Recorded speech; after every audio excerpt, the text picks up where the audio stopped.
Buenos días. Empezamos cuando me digáis.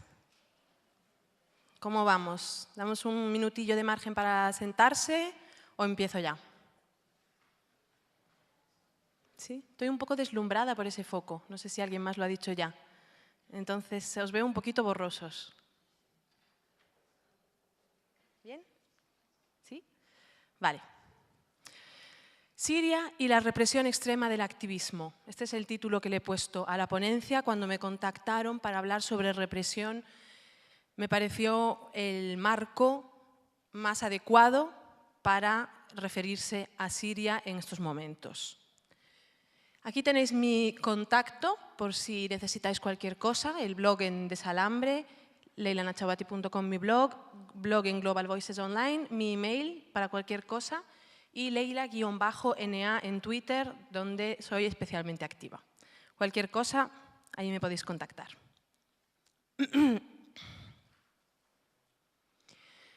Hasta hace unos meses, hasta hace un año y pico, Siria era un agujero negro, informativamente hablando. No se sabía absolutamente nada de lo que sucedía dentro del país. Precisamente por eso ha sorprendido tanto a gran parte de la comunidad internacional, como se le suele llamar, la represión que están sufriendo ahora los sirios, porque ha habido 40 años de silencio, 40 años de aislamiento mediático de los sirios. Los únicos que sabían realmente a lo que se enfrentaban cuando decidieron salir a la calle eran los propios sirios. Y viendo la reacción del régimen a las reivindicaciones ciudadanas, no es sorprendente que tardasen tanto los sirios en levantarse, dada la naturaleza inherentemente violenta de este régimen autoimpuesto.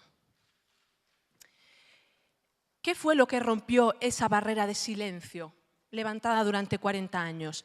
Pues fue un gesto simbólico, del mismo modo que en Túnez fue Bouazizi, del mismo modo que en Egipto ha sido un catalizador de todo un caldo de cultivo social, Khaled Said. En Siria tenemos a los niños de Daraa. Los niños de Daraa, en un pueblo en Siria, oían en las noticias, oían a sus familias, oían a su alrededor, sobre todo en referencia a otros países anteriores de la revolución, a Túnez, a Egipto, la frase que más se ha repetido durante este año y medio: el pueblo quiere la caída del régimen. Entonces estos niños, como niños que son, repitiendo lo que oían, hicieron un grafiti en su colegio, hicieron una pintada poniendo el pueblo quiere la caída del régimen. Tardaron unos minutos en llegar los servicios de seguridad y llevarse a estos niños a unas celdas donde fueron golpeados, torturados y retenidos durante días. Las familias de estos niños fueron a la prisión a preguntar qué está sucediendo, son unos niños, no saben lo que hacen. Y fueron echados de allí a golpes, a insultos. Hay una madre con la que contactamos, a la que le dijeron los guardias de seguridad: olvídate de tu hijo, si quieres otro hijo, si quieres más hijos, ten más hijos, de este olvídate. Y si no sabes cómo hacer hijos, ven aquí y te enseñaremos cómo se hacen. Este es el trato que dieron las fuerzas de seguridad a unas madres preguntando por sus hijos. Daraa, este pueblo, era uno de los bastiones de apoyo al régimen de los Assad. Esta gente creía en Bashar el-Assad, creía en los amagos de reformas de un chaval educado en Inglaterra. Creían que venía con ansias de cambio, con aires de cambio. Nadie se esperaba que se iba a revelar más atroz que el dictador padre de quien heredó este gobierno. Este acto, esta acción-reacción en Daraa fue el desencadenante de todo un levantamiento popular, de toda una creciente ilegitimidad de un régimen que hasta ese momento muy pocos se atrevían a cuestionar.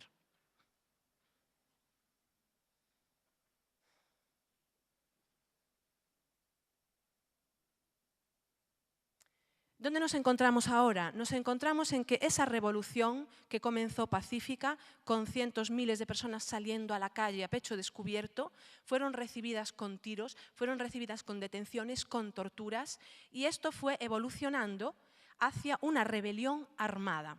Es decir, toda la gente que pertenecía al ejército de Assad y que decidió que no quería continuar cargando contra la población, decidió escindirse de las filas del ejército y empezó a agruparse en un ejército independiente que ha dado en llamarse Ejército Sirio Libre, con la idea de proteger a la población de esos abusos del ejército. No vamos a discutir aquí, o no vamos a entrar aquí, en las violaciones que somos conscientes de que se cometen en el marco de la resistencia armada. Creo que no hay un solo caso en el mundo de resistencia armada en el que no se cometan crímenes, en el que no se cometan violaciones. Creemos que los hay, los tenemos muy presentes, estamos muy pendientes en el trabajo del día a día de estas violaciones, pero no creemos en ningún caso que esto legitime la dictadura, ni que esto deslegitime el levantamiento contra la dictadura. Del mismo modo que no creemos que ninguno de los crímenes que se puedan cometer en el seno de la lucha palestina puedan en ningún caso legitimar la ocupación israelí. Igual que no creemos que ninguno de los crímenes que se puedan cometer en el seno de la causa saharaui puedan legitimar la ocupación del Sáhara. Y así con absolutamente todas las causas de ocupación de pueblos ocupados y de injusticia institucionalizada. Entonces, aquí vamos a hablar de la represión a nivel de Estado. Y cuando hablamos con los activistas sirios, es importante tener esto en cuenta, porque los sirios y las sirias continúan hablando de revolución. Continúan hablando de revolución y de rebelión armada. La etiqueta guerra civil es made in the West, podríamos decir. Está hecha desde el exterior. Y no es una terminología con la que se manejen los sirios.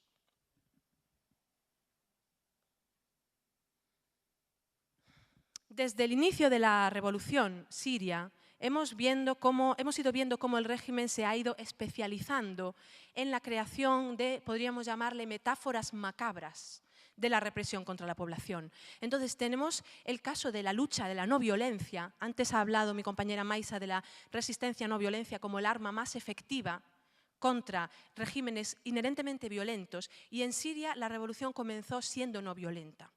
Entonces tenemos casos como el de Ghiath Matar, que era un chaval de 25 o 26 años que vivía en Daraya y que se convirtió en un referente de la lucha por la no violencia, porque cuando el ejército acudía a su barrio de Daraya, él y su grupo de amigos salían con botellas de agua y flores que entregaban a los soldados del ejército. Era tan problemático para el régimen, que no sabían qué hacer con este tipo de movimiento, porque los regímenes inherentemente violentos saben cómo atajar la resistencia violenta, pero se quedan indefensos. Sus armas no sirven para responder a este tipo de movilizaciones pacíficas. Ghiath desapareció en julio y apareció 4 días después su cuerpo con signos de tortura. Lo recibió su familia 4 días después.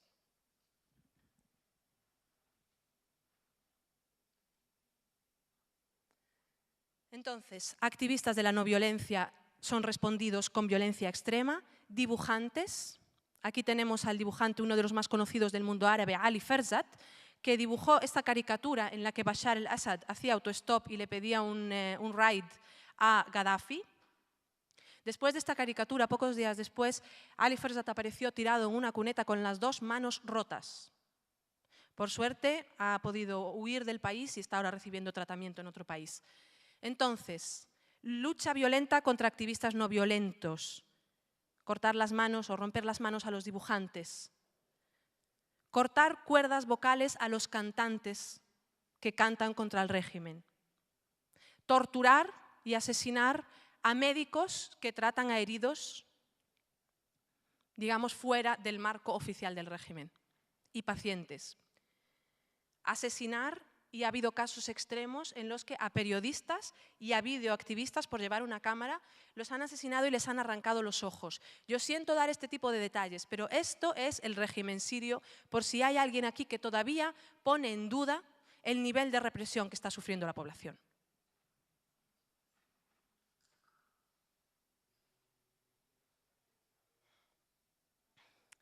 Aparte de, digamos, de estos ataques directos y físicos del régimen contra la población, contra los activistas, hemos visto también una creciente campaña de criminalización de los activistas. Es decir, muchas de estas cosas que oímos que apuntan a que hay una conspiración internacional, a que hay un terrorismo contra el que el régimen debe luchar.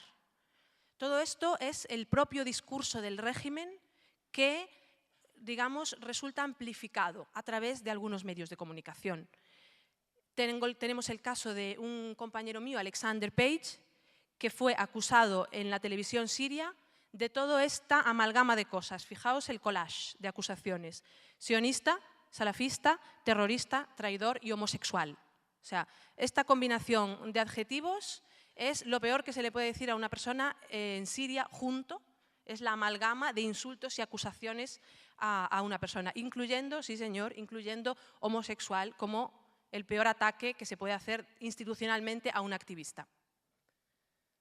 Y otra forma que se ha hecho de atajar el activismo es capturar activistas y sacarlos en la televisión confesando sus crímenes y pidiendo disculpas, por supuesto bajo coacción. Y hay innumerables casos de estos. Si queréis podemos compartir algunos por email, porque se ve en la mirada de la persona el sometimiento que ha sufrido hasta llegar a esa confesión. ¿Qué apoyo institucional, qué apoyo a nivel de gobierno, qué apoyo diplomático, político ha tenido el pueblo sirio en su levantamiento contra el régimen?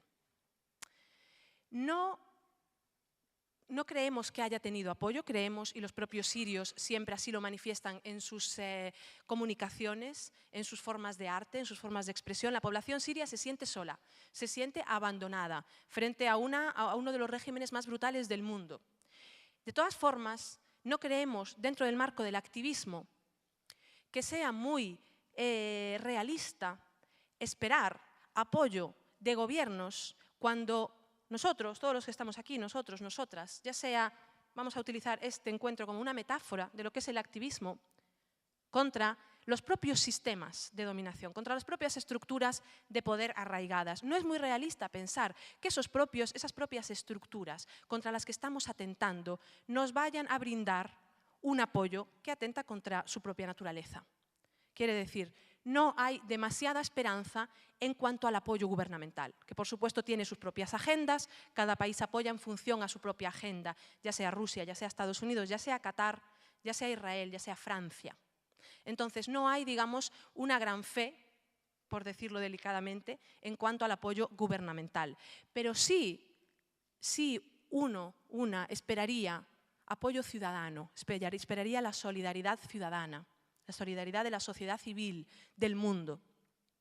Sin embargo, nos hemos encontrado que en los últimos meses ha ido creciendo una especie de campaña de desprestigio contra el levantamiento sirio bajo el paraguas de conspiraciones internacionales, del apoyo a un supuesto eje estratégico, de una visión, lo que yo llamo la visión del mundo en dos bloques.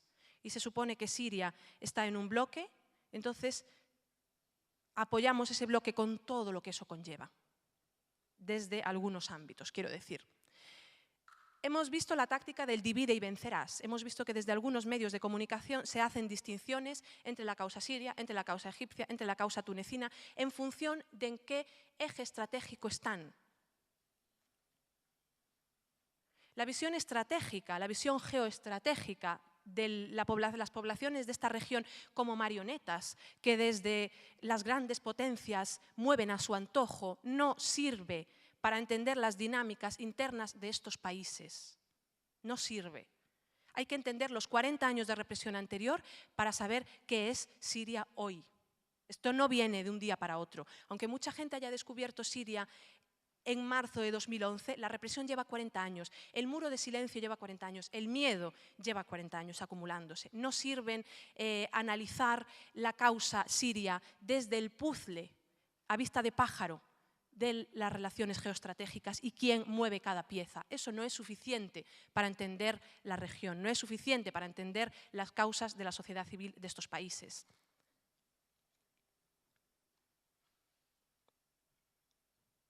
Conclusiones y propuestas, aquí en este aforo, que entiendo es amable y afín a la solidaridad ciudadana con los movimientos de la resistencia contra las dictaduras. Escuchemos a las voces de la región. Y disculpadme que lo diga alto y claro, necesitamos menos analistas geoestratégicos de sofá y más escuchar a las voces de la región. Vamos a escuchar a los sirios y a las sirias, vamos a escuchar a los tunecinos y a las tunecinas, vamos a escuchar a los palestinos y a las palestinas y menos la interpretación geoestratégica que tengan diferentes grupos políticos, diplomáticos, económicos desde el exterior de estos países. Tenemos más oportunidades que nunca para alcanzar esas voces, para escuchar esas voces. Algunos ejemplos que os pongo, que os lanzo, por si queréis explorar más. Los comités de coordinación locales. Es gente que desde el terreno está trabajando en cosas como desde organizar ayuda humanitaria en las zonas más devastadas hasta el recuento diario de los asesinados. Local Coordination Committees, en Twitter LCCSI, y en Facebook tienen también una página, también tenéis en inglés, donde van actualizando día a día lo que va sucediendo desde dentro. Me gustaría que salgamos un momentito para ver esto, que tienen unas fotos increíbles. Esta es una de mis páginas favoritas. Se llama El pueblo sirio sabe su camino, el pueblo sirio sabe hacia dónde va, y tienen imágenes como esta. Es un grupo de artistas y diseñadores gráficos que hacen imágenes como estas sobre la revolución siria y cómo ellos lo viven como artistas desde dentro. ¿Sí? Hay infinidad de fotos que podéis explorar, como esta. En inglés es The Syrian People Know Their Way. الشعب السوري عارف طريقه.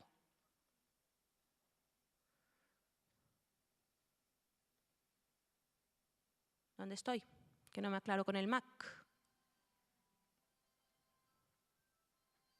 Aquí, ¿no?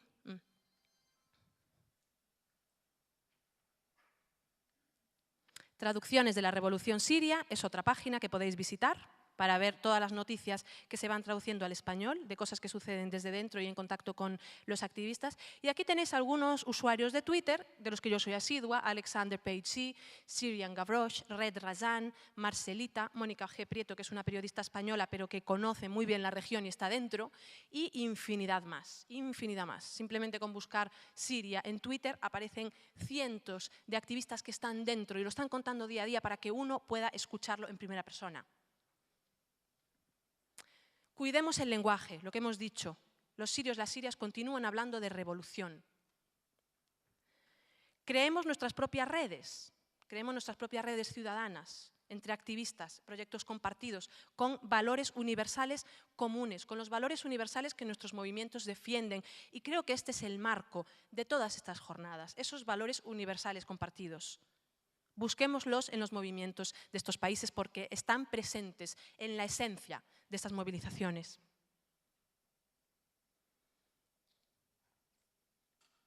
Y aquí lo dejo para las preguntas. Muchas gracias.